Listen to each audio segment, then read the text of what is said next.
بسم الله الرحمن الرحیم. نن زموږ د قرآن پاک د ترجمې سبق نمبر 8 دی. د سورة البقره آیت نمبر 3 نه تر آیت نمبر 5 پورې وه. نن موږ ترجمه هم کوو، لفظي ترجمه به کوو، ورسره به مختصر تفسیر کوو. سوره بقره مدني سورت دی. نن به موږ په اول به لږ تلاوت وکړو د دې، او بیا به انشاءالله د دې موږ لفظي ترجمه او ورسره به مختصر تفسیر کوو. جی نو اول مونږ تلاوت کو. اعوذ بالله من الشیطان الرجیم بسم الله الرحمن الرحیم الذين يؤمنون بالغيب ويقيمون الصلاة ومما رزقناهم ينفقون والذين يؤمنون بما أنزل إليك وما أنزل من قبلك وبالآخرة هم يوقنون أولئك على هدى من ربهم وأولئك هم المفلحون صدق الله العظيم. اوس دا 15 آیاتونه دي. په دې 15 آیاتونو کې د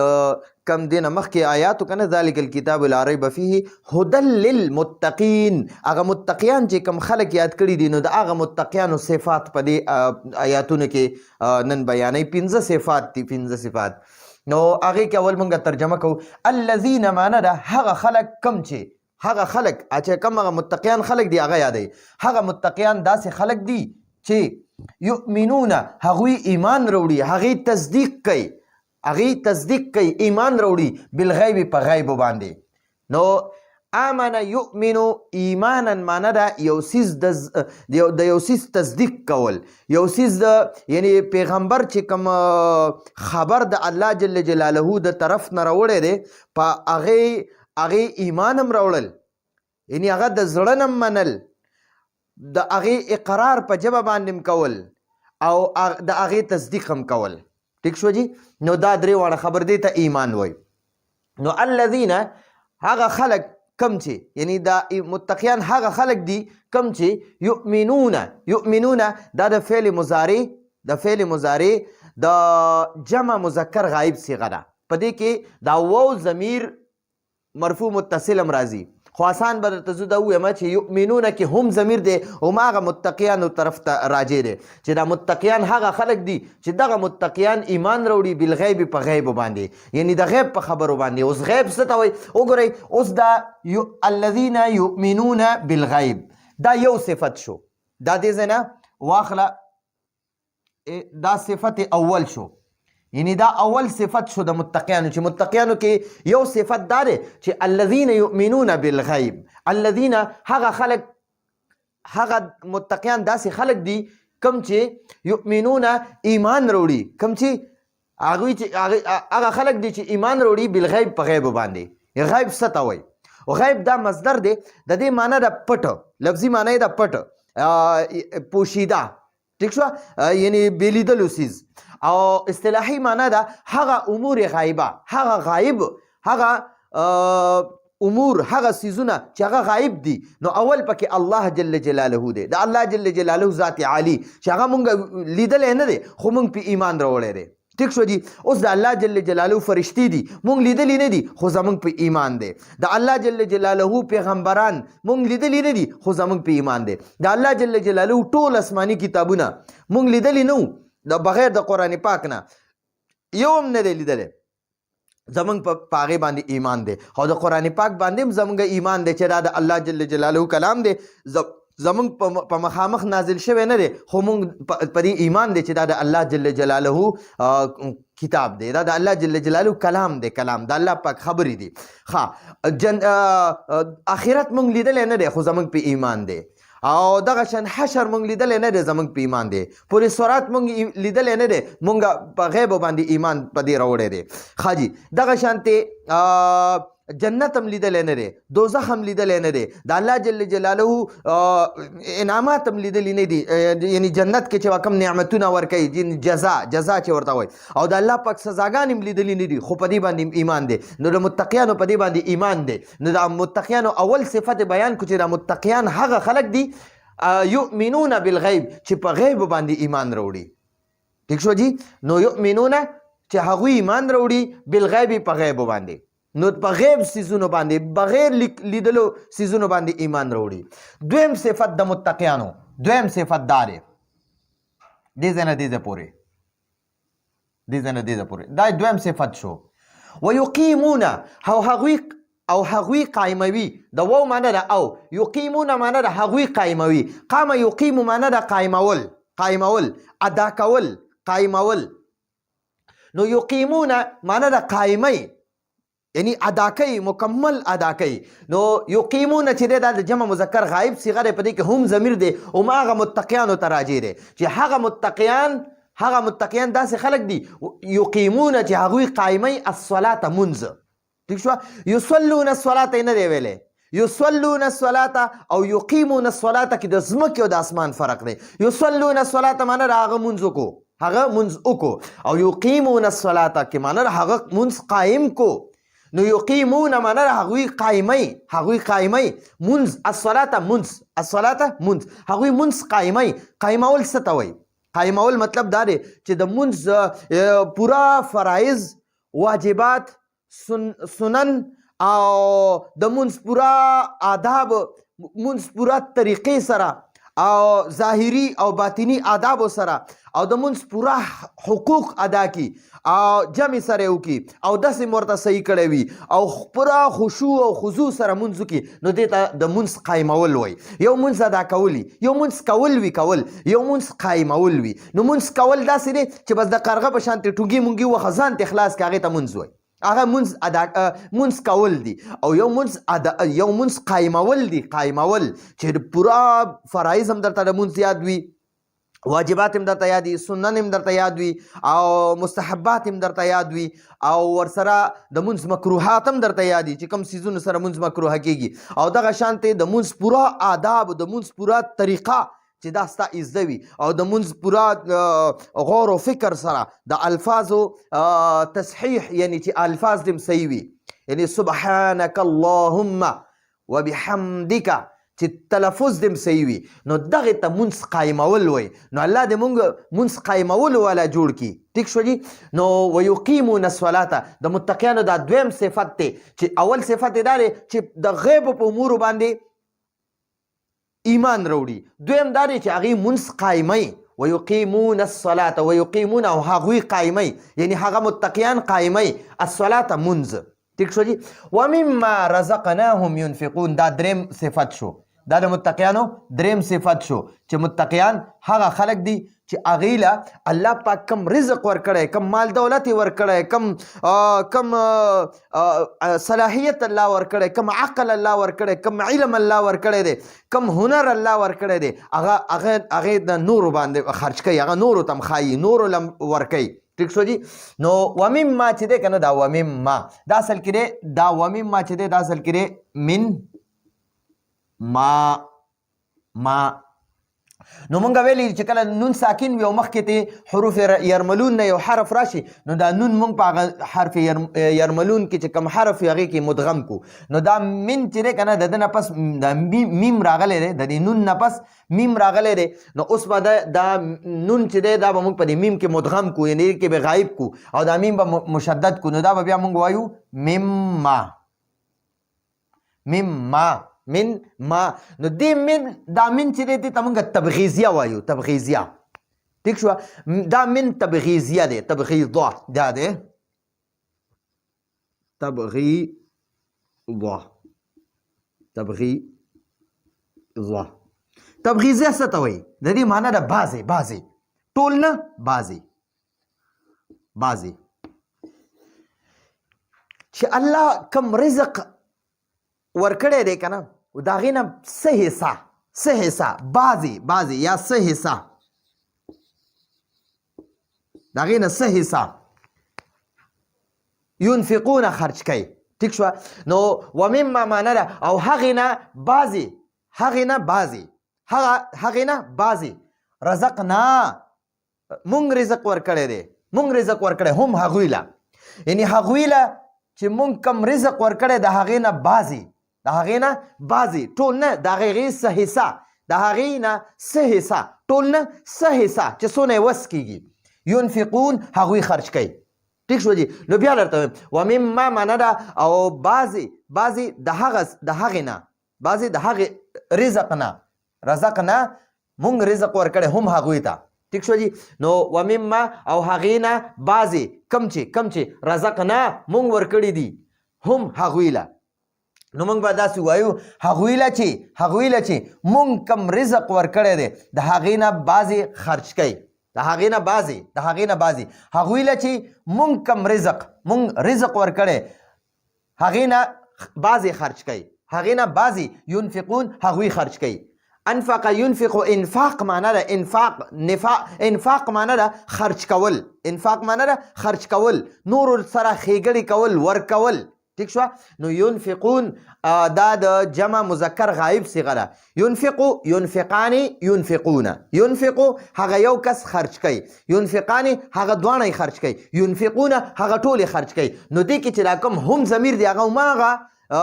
متقیانو ته راجع دی. ينفقون هغوی خرج کوي، هغه متقیان خرج کوي. څه خرج کوي؟ رزقناهم هغوی له چې کم رزق موږ ورکړی دی، مما بعضې د هغې نه بعضې رزق، یعنی هغه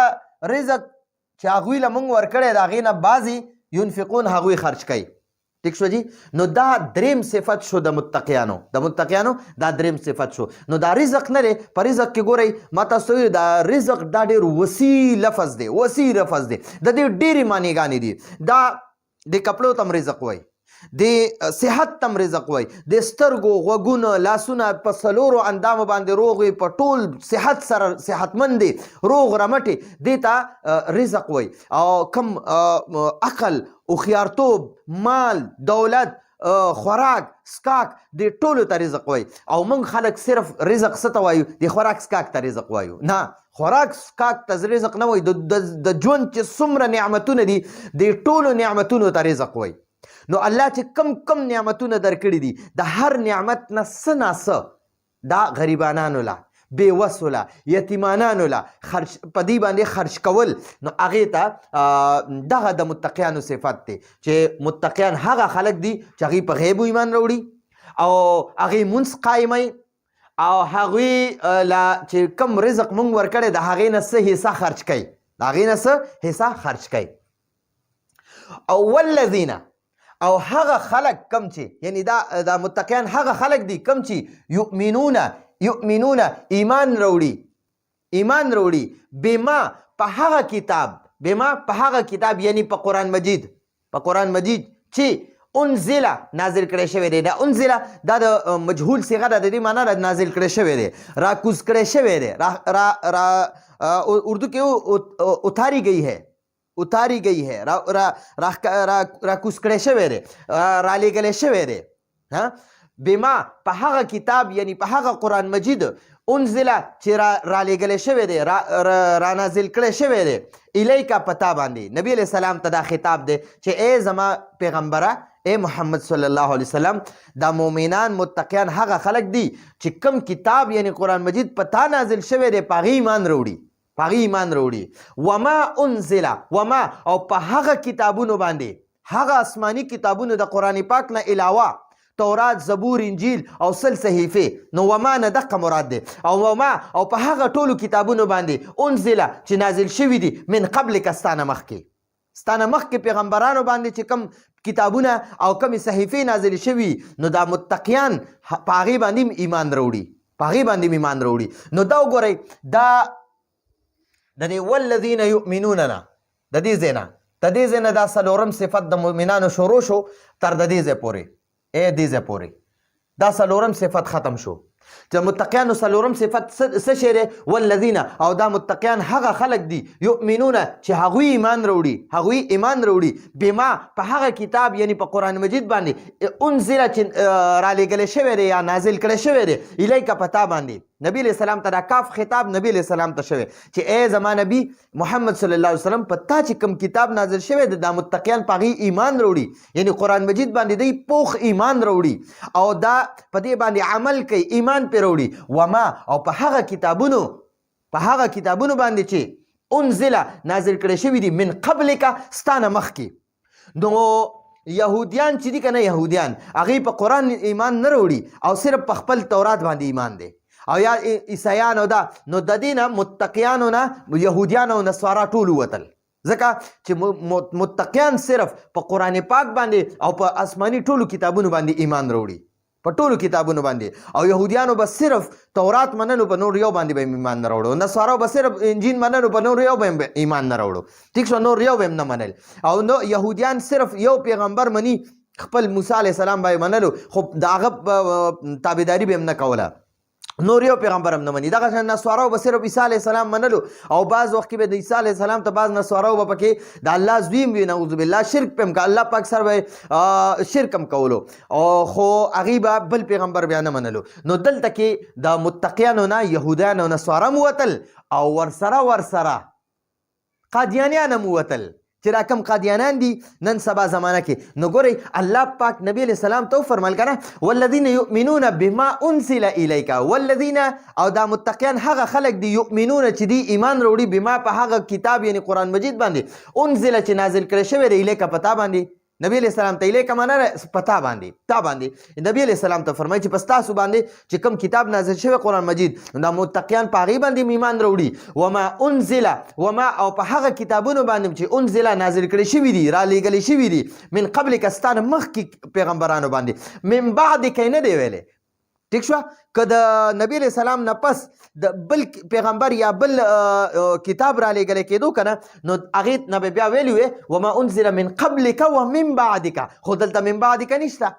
نو دې نه معلومه شوه چې د قرآن پاک نه پس دنیا ته بل یو کتاب هم نه راځي او قادیاني چې و که نه میرزا غلام محمد قادیاني هغه وی چې په ما باندې کتاب نازل شوی دی او د هغه کتاب څه عجیبه غونته کې نوم دی وی زما هغه کتاب په ما باندې د اسمان نه نازل شوی دی ټیک شو جی بل هغه وی د غلام محمد قادیاني به وی که نه چې میرزا غلام محمد قادیاني چې په ما باندې کومه فرشته راځي که نه کومه فرشته نو د هغې ټیچي نوم دی چې ټیچي فرشته ماله دا کتاب راوړی دی د الله پاک د طرف نه نعوذ بالله د پیغمبرۍ دعوه کړې وه میرزا غلام محمد قادیاني بیا خدای پاک مردار کړی په باتروم کې و او ډېر ذلیل شکل یو یو مردار او پلیت شکل یو په هندوستان کې قادیان یو علاقه د په هغې کې دا پیدا شوی نو دغه ظالم چې د پیغمبرۍ دعوه کړې وه نو ختم نبوت دلته کې دا مفتی محمود صاحب رحمت الله علیه سره یو ځل د قادیانیانو مناظره و په اسمبلی کې نو مفتی محمود صاحب رحمت الله علیه ته دغه قادیانیان وی چې یاره زمونږ دا کتاب برحق دی ته مونږ ته دلیل وښایه نو یو خو دلیل په قرآن پاک کې په 22 سپاره کې شته دی سوره احزاب کې تقریبا سوره احزاب کې دی وخاتم النبیین ٹھیک شو جی ما کان محمد ابا احد من رجالکم ولکن رسول الله وخاتم النبیین دلته کې ښکاره شته خو مفتی محمود صاحب رحمت الله علیه دومره لوی مفتی او دومره لوی علم والا سړی هغه ورته فورا ووي په اسمبلی کې ورته ووي چې زه به تاسو ته د قرآن پاک د سورې بقرې د اولې صفحې نه او په درېم آیات کې زه تاسو ته ثابتوم یعنی څلورم آیات کې چې الله پاک پیغمبرانو دروازم په محمد صلی الله علیه وسلم باندې بنده کړې ده او د قرآن پاک نه پس بل یو کتاب هم الله پاک دنیا ته نه رالیږي نو هغوی وی چې دا څنګه نو مفتی محمود صاحب رحمت الله علیه ورته وفرمایل والذین یؤمنون بما انزل الیک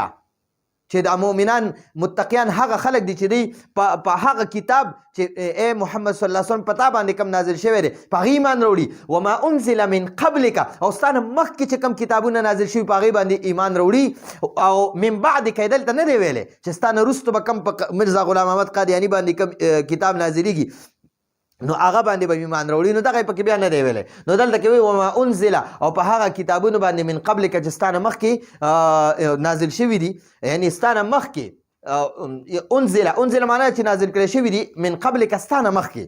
یعنی ستا نه مخکې چې کومو نورو پیغمبرانو باندې کوم کتابونه او صحیفې نازلې شوي دي نو دا متقیان په هغې باندې ایمان راوړي ټیک شو جی نو دا د متقیانو څلورم صفت و د متقیانو پنځم صفت دا دی پنځم صفت وبالآخرت او په آخرت باندې او په آخرت باندې دلته به ورسره دا باندې ولیکو په آخرت باندې نو ګورئ دا پنځم صفت دی د متقیانو دا پنځم صفت دی وبالآخرة او په آخرت باندې هم یوقنون هغوی هم معنا ده هغوی ټول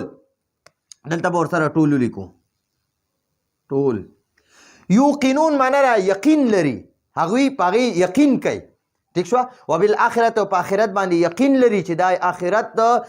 یو حق ورځ ده او د مرګ نه پس چې کوم ژوند شروع کیږي هغې ته د آخرت ژوند وایي او بیا د قیامت ورځ ده او بیا د حساب کتاب ورځ ده دا یقیني ورځ ده دا به په یقین سره راځي الله پاک به خامخا راولي نو پنځم صفت د متقیانو دا بیانوي وبالآخرت او په آخرت باندې هم هغوی ټول یوقنون یقین لري ٹھیک شو جی نو دلته کې هم یو ضمیر راغلی ځان لا او یوقنونه کې هم دغه شانته یو هم ضمیر دی د هغې معنا هم د هغوی ټول نو دا دواړه چې رایوځی شي نو دلته د تاکید معنا ورکوي وبالآخرت او په آخرت باندې هم یوقنون هم هغوی یقین لري د هغې دا همدقه متقیان یقین لري بل څوک نه ٹھیک شو نو اوس وایي اولئک هم دا خلک اولئک دا د جمع د لرې دپاره استعمالیږي جمع اسم اشاره ده د جمع اسم اشاره ده جمع اسم اشاره او دا د لرې دپاره استعمالیږي د ډیرو کسانو دپاره ټیک شوه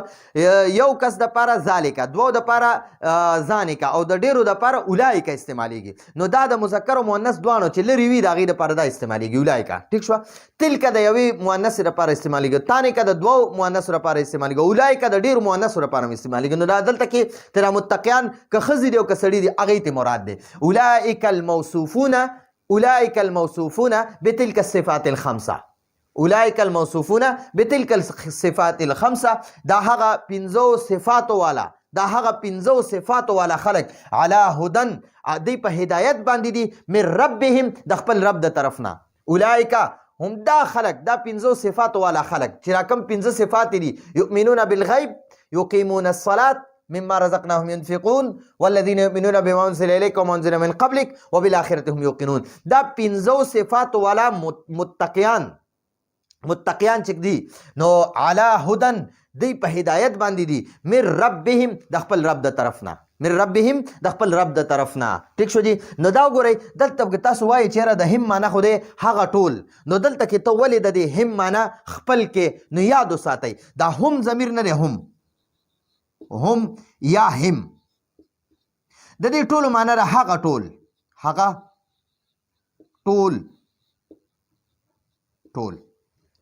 ټیک شو جی هغه ټول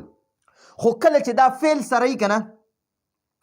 دا چې کله دا هم فعل سره متصل وي فعل سره لګېدلي که نه نو بیا به د دې مونږ معنا کوو هغه ټول او همدا هم یا هم که هم یې واخلې او که هم یې واخلې دا چې کله اسم سره ولګي که نه اسم نو بیا به د دې معنا مونږ کوو خپل نو دلته دا رب اسم دی دا رب څه شی دی رب دا اسم دی دا رب اسم دی او دل سره چې کله دا هم ولګېدو که نه ربهم خپل رب ټیک شوه نو دلته کې د اسم سره دا هم ولګېدو نو اوس به مونږ د دې معنا کوو هم د مونږ به وایو خپل رب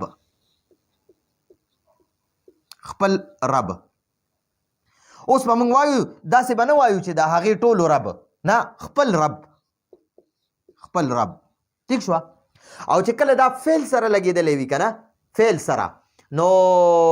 بیا به د هغې مونږ کوو هغه ټول ټیک شوه دلته کې ګورئ هغه ټول یا دغه دی رزقنا دا اسم دی دا فعل دی رزقنا فعل دی او هم ورسره لګېدلی نو مونږ دلته کې هغوی ټول ټیک شوه هغوی ټول ولا نو فعل سره چې هم وي نو بیا به مونږ معنا کوو هغوی ټول او اسم سره چې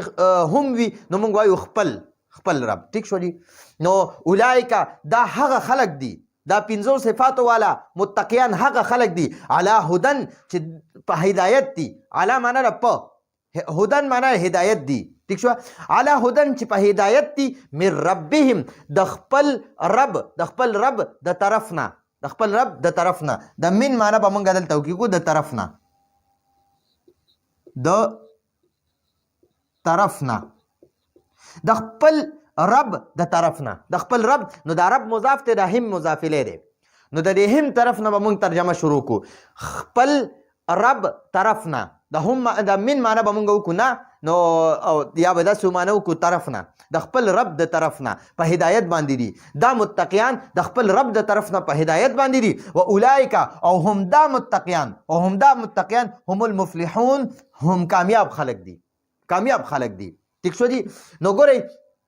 بعض مفسرین د دې معنی کوي اولئک علی هدى من ربهم فی الدنیا اولئک علی هدى من ربهم فی الدنیا دا متقیان خلق دا پنځو صفاتو والا خلق علی هدى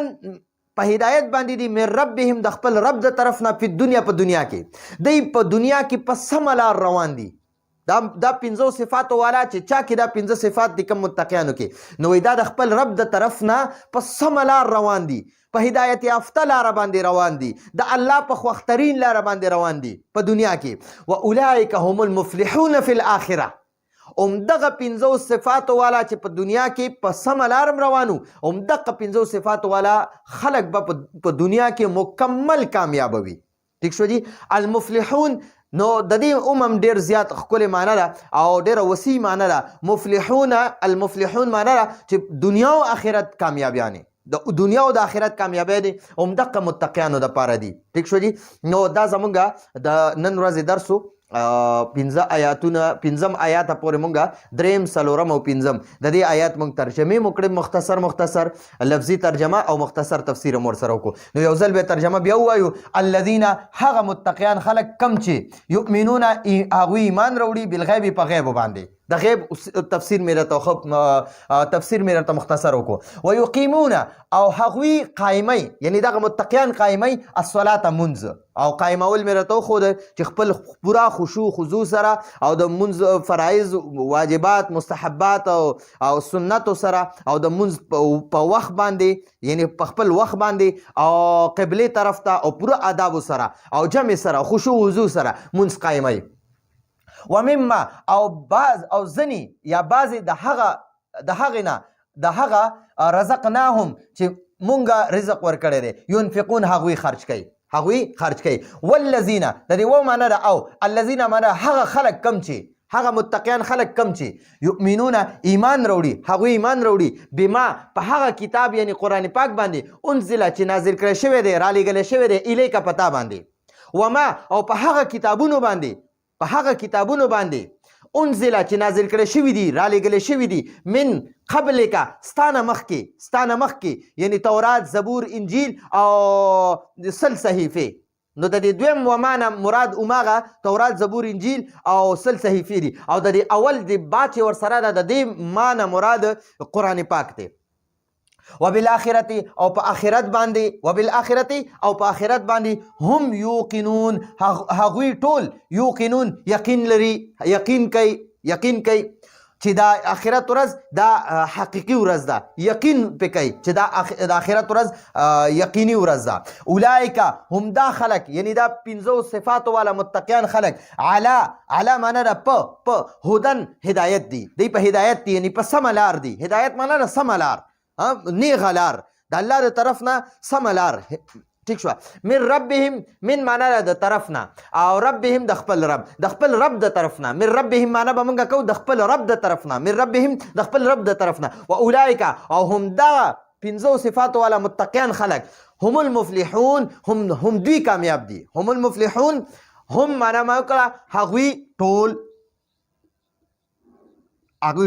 المفلحون معنی کامیاب دي هم هغوی ټول کامیاب خلق دي دا پنځو صفاتو والا د الله د طرف نه په سمه لاره باندې دي او دا پنځو صفاتو والا په آخرت کې کامیاب دي نو بعض مفسرین وایي اولئک علی هدى من ربهم فی الدنیا دی د الله د طرف نه په دنیا کې په سمه لار باندې روان دي د خپل رب د طرف نه و اولئک هم المفلحون فی الاخره او دا پنځو صفاتو والا متقیان خلک په آخرت کې پوره کامیاب دي المفلحون معنی پوره کامیاب ٹھیک شو جی نو دا زمونږ د سوره بقره دا 3 نمبر 4 نمبر 5 نمبر آیاتونو ترجمه وا او مختصر تفسیرونو راتلونکي درس پر اجازه غواړو هذا هو المرام والله اعلم بحقیقة الكلام